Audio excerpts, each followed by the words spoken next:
Good morning, and a warm welcome to your show, Sunny Mornings, Ocean Beach. I'm your host, Melissa, and it's Thursday, June 11th. You'll be interested to know. 44 years ago, today in 1982, Steven Spielberg released E.T. the Extraterrestrial, a warmly told science fiction film about a lonely boy who befriends a stranded alien. The film's emotional storytelling and imaginative design transformed family entertainment and inspired filmmakers to blend wonder with heartfelt character moments. So now you know. And now, it's time for the Surf Report. Thursday at Ocean Beach. This morning it's looking clean with waves around 4 to 7 feet. Conditions stay clean until around noon when they shift to fair and then choppy by 1 p.m. with winds picking up to 9 miles per hour. Expect the wind to stay on shore, increasing throughout the afternoon, reaching 17 miles per hour by 4 p.m. Best time to ride is at 8 a.m. with a 3-foot incoming high tide, when the west-northwest swell is 6 feet at 10 seconds and the offshore wind is 1 mile per hour. The first high tide on Thursday will be 4 feet at 9:45 a.m., followed by a 2-foot low tide at 2:15. The nearshore buoy in San Francisco Bar reads 57 degrees for the water temperature.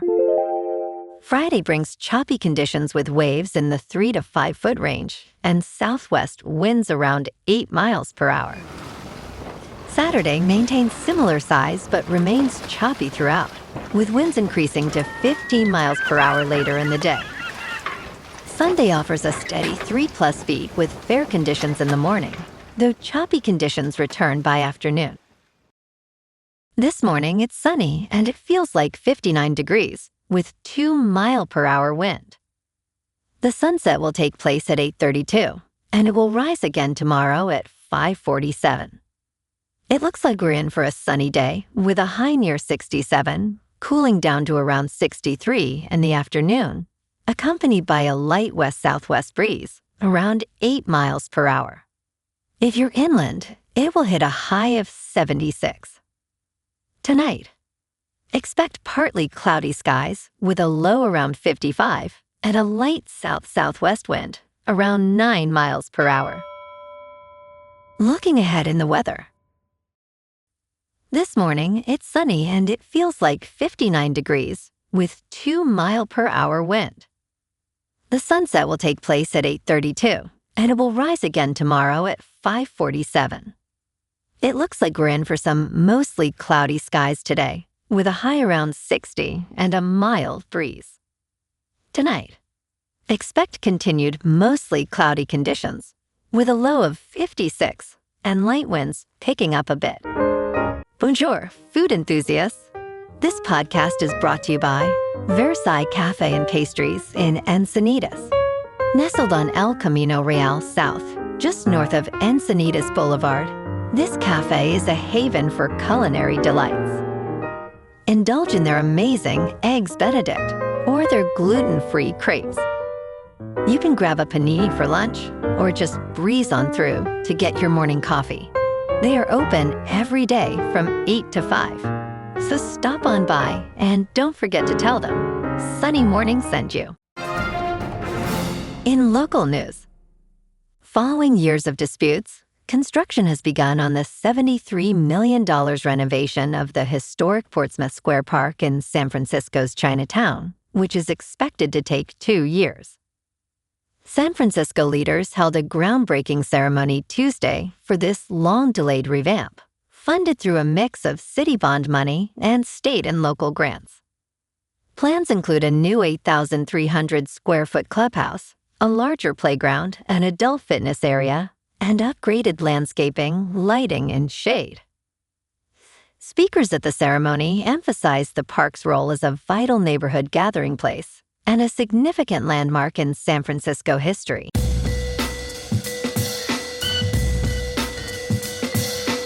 Now on to sports.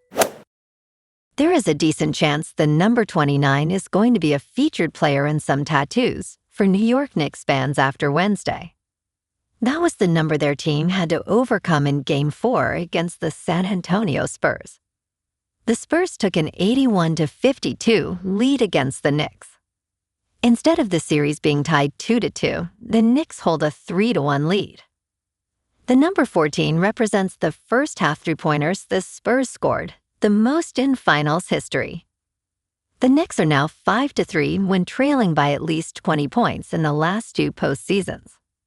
This victory was worth the wait, as it has been 9,852 days since the Knicks' last finals win at Madison Square Garden. In local sports, the Giants took down Washington 11-10 yesterday in a thrilling comeback at Oracle Park. Matt Chapman was the star, 4 for 5 with 3 RBIs and 2 homers to lead the rally. Bryce Eldridge added 4 RBIs of his own, and the win salvaged what's been a rough homestand.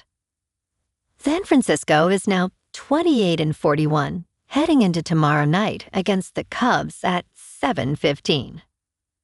The Giants beat Chicago 2 of 3 last weekend, including an 18-3 blowout at Wrigley, so there's some momentum here. Landon Roop takes the ball against Ben Brown. Oracle Park has been a fortress this year, and that pitcher-friendly park could make the difference in what should be a tight series opener.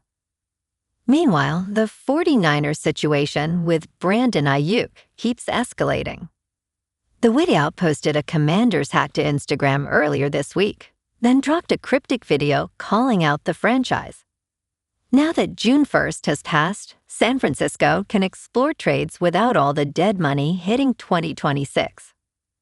General Manager John Lynch says he's open to discussions, but doesn't think a deal's likely. Washington is the presumed destination. Their GM has ties to Aiyuk from his days in the Niners personnel department. The standoff continues as training camp approaches in late July. In top news, NASA's Artemis 3 mission, launching next year, will not include any women, a decision that has sparked considerable controversy. Alexandra Doden, a space influencer, stated that having not a single woman flying on Artemis II is an insane choice. NASA Administrator Jared Isaacman addressed the criticism, noting reactions of disappointment and outrage. He explained that some astronauts may have been excluded due to other commitments or suitability for future missions. The selected crew includes NASA astronauts Randy Bresnik, Frank Rubio, and Andre Douglas, along with European Space Agency astronaut Luca Parmitano. Their mission aims to test moon landers for Artemis IV in 2028, with plans to land the first woman and person of color on the moon. Isaacman emphasized that crew selection is not influenced by political appointees, and that the agency has 15 active female astronauts. He also acknowledged that the all-male crew is a huge blow to many, especially those inspired by previous female astronauts.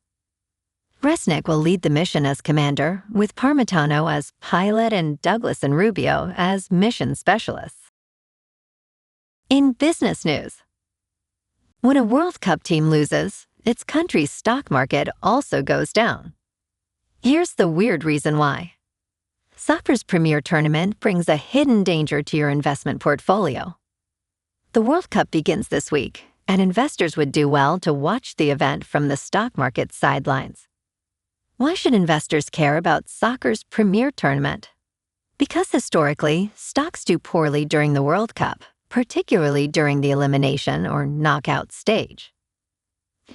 During that stage of the World Cup in 2022, the Standard & Poor's 500 lost 5.4%.